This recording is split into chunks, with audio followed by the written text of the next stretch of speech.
Show me the beast.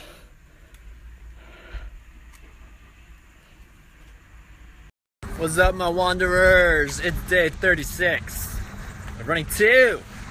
And y'all, look where I'm at. I'm in Eden, y'all. I realized that sign was not very clear from across the way. For those that don't know Eden, I'm in Langhorne, Pennsylvania. It is a beautiful day. I've been in Langhorne for a few days now. Celebrated my first Labor Day here since I was a kid. Had a barbecue and everything. I love Langhorne. I figured on this snap venture that I would give y'all a little tour of my old hometown where I grew up.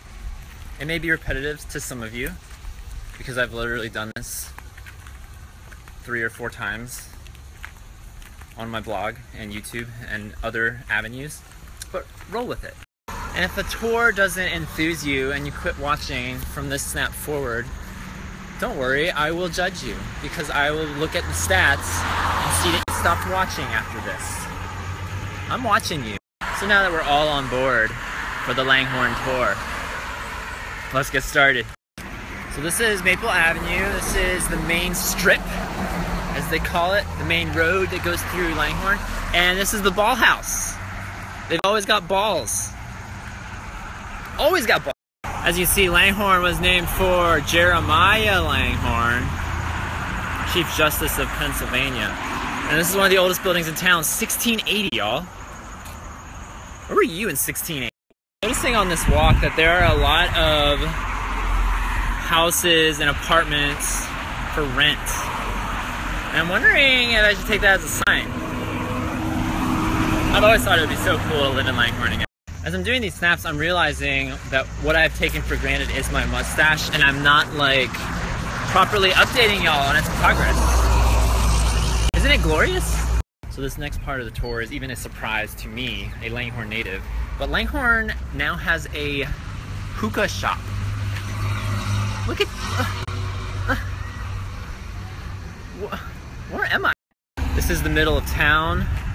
This is like the Langhorne Hotel where supposedly George Washington stayed. Oh yes, George Washington. Alrighty, snappers, this is my childhood park, the Mayor's Playground. I'm pretty sure it did not have a name when I was a kid. But anyway, no skateboarding, no hoodlums in the Mayor's Playground. They have a lot of, like, all of this wasn't here. All this garden stuff, this gazebo wasn't here. All this playground, this awful playground.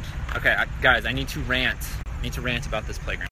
I approve of all of this stuff. This is great. Good job, Mayor. But this monstrosity, ugh. Call me old-fashioned, but I like the old playground with the metal slide and the wooden train. There was a wooden train, y'all. You could climb in all the cars of the train.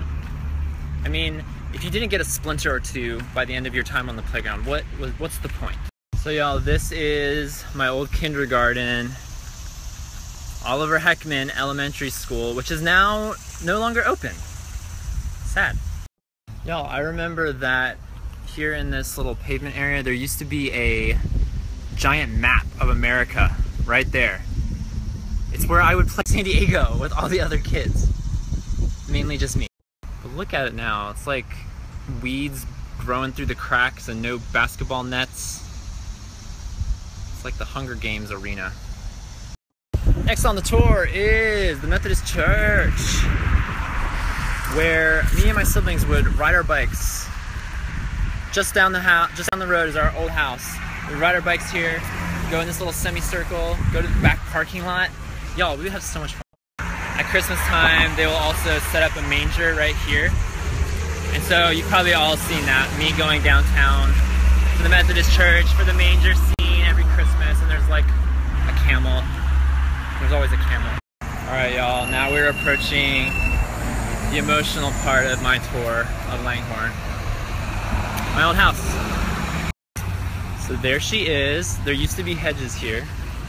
And now there's a giant camper where my favorite tree used to be. Y'all, they cut down my tree. It's so weird. Like, there was a gigantic tree right here. It's gonna sound really sad and stupid, so y'all bear with me. But I used to throw baseballs against the tree because I didn't have any friends to throw baseballs with. And the ball would bounce on this one particular spot of the tree. It had this weird trunk, and it would bounce back to me, and it was like the tree was playing catch with me, you guys. And now the tree has been turned into wood chips, or probably some sort of like cabinet that's being used in the hookah shop now. Anyway, I'm determined to purchase that house someday when I'm a New York Times best-selling author in, 500 years. All right, rounding out this little tour, I'm walking down National Avenue to our old bus stop. We would wait here at the corner, me and my little sister. And then finishing out this whole thing, the best part of Langhorne, right across the street from my old bus stop. Better than the George Washington Hotel, better than the hookah shop, better than the park and the Methodist Church. Oh, thank heaven. Y'all, Slurpees are the best, period. I distinctly remember when I moved to Georgia when I was 12 years old. Aside being like devastated and mourning over, being ripped away from the only home I'd ever known and missing my family and my school and church and everything. The thing, after all of that, the thing that I missed the most, no 7-Elevens within hundreds of miles. Slurpees are the drink of my youth. We'd walk to 7-Eleven all the time for Slurpees. And my little brother would go crazy and get like all 7 flavors in one drink. He's insane. But the Coca-Cola Slurpee, or the blue raspberry Slurpee, I was torn today. Decided to go with the Coke one, but that's neither here nor there. Point is, Slurpees, refreshing, nostalgic, and lead you on a course for diabetes. There's nothing better. Alrighty, y'all, if you made it this far, this is by far my longest Snap story that I've ever done since I've been on Snapchat. So if you've made it this far and you were committed and you wanted to experience my childhood where I grew up, you just rose in my favorite Snapper rankings. I'll have a Slurpee-rific day after Labor Day. And stay tuned for more updates from the road. Travel well out there, you guys.